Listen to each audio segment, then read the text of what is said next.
नमस्कार।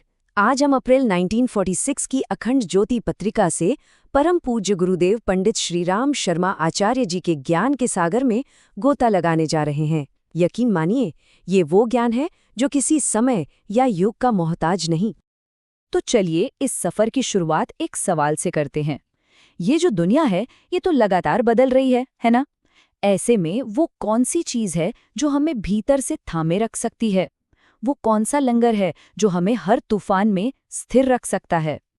जानते हैं, इसका जवाब हमें कहीं बाहर नहीं खोजना है, ये तो हमारे अंदर ही है।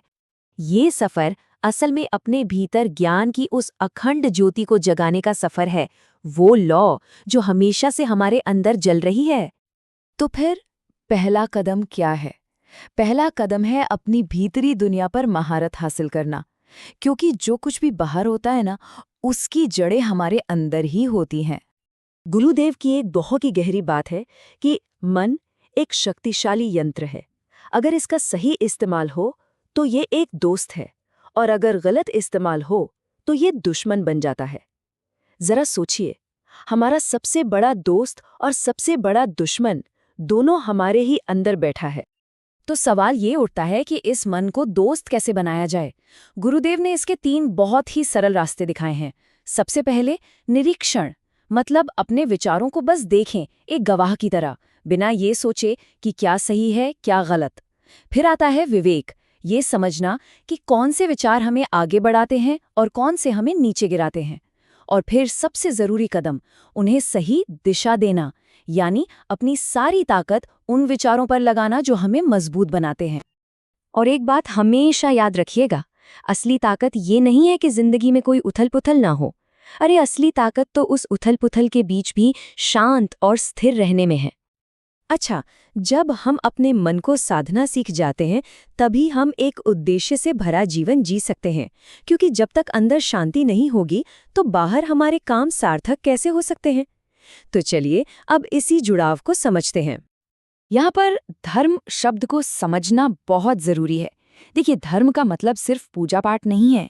धर्म का असली मतलब है हमारा सही कर्तव्य, हमारा स्वभाव। ये सही ढंग से जीने, अच्छे आचरण और सेवा का वो रास्ता है जो हमें पूरी सृष्टि से जोड़ता है। यहाँ एक बहुत ही दिलचस्प अंतर है जिसे समझना होगा। हमारे कर्म 2 तरह के हो सकते हैं।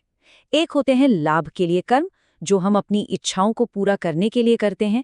ये हमें नतीजों से बांध देते हैं और सुख दुख के चक्कर में फंसा देते हैं। और दूसरी तरफ है सेवा के रूप में कर्म, जिसे कर्म योग कहते हैं। ये काम हम बिना किसी फल की चिंता किए एक भेंट की तरह करते हैं, और यही रास्ता हमें मन की शांति और मुक्ति की ओर ले जाता है। तो फिर एक उद्देश्यपूर्ण जीवन जिएं कैसे? इसके कुछ सरल सिद्धांत हैं। हर काम को पूरी लगन और बेहतरीन तरीके से करें। उसके जो भी नतीजे हों, उन्हें किसी बड़े उद्देश्य को समर्पित कर दें।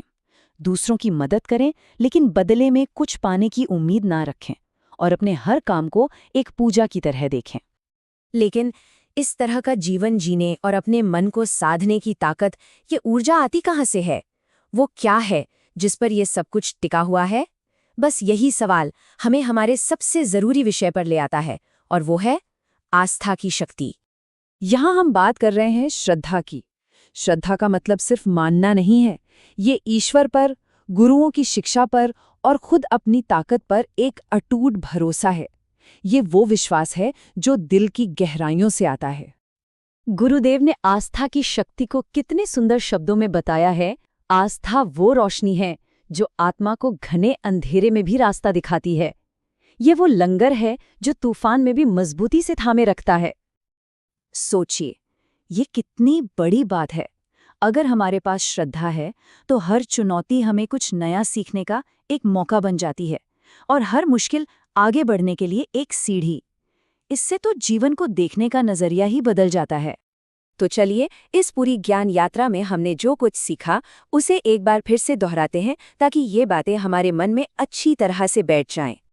सबसे पहली और सबसे जरूरी बात, हमारी भीतरी दुनिया ही हमारी बाहरी दुनिया को बनाती है, इसलिए अपने विचारों पर काबू पाना जरूरी है। याद रहे, आत्मनियंत्रण ही असली आज़ादी और ताकत की जड़ है। एक उद्देश्यपूर्ण जीवन हमेशा निस्वार्थ भाव से किए गए कर्मों पर ही टिकता है। इसलिए अपने धर्म को समझें और उस रास्ते पर चलें। और हाँ, काम के नतीजों से खुद को अलग रखें, बस अपना कर्तव्य करते जाएं।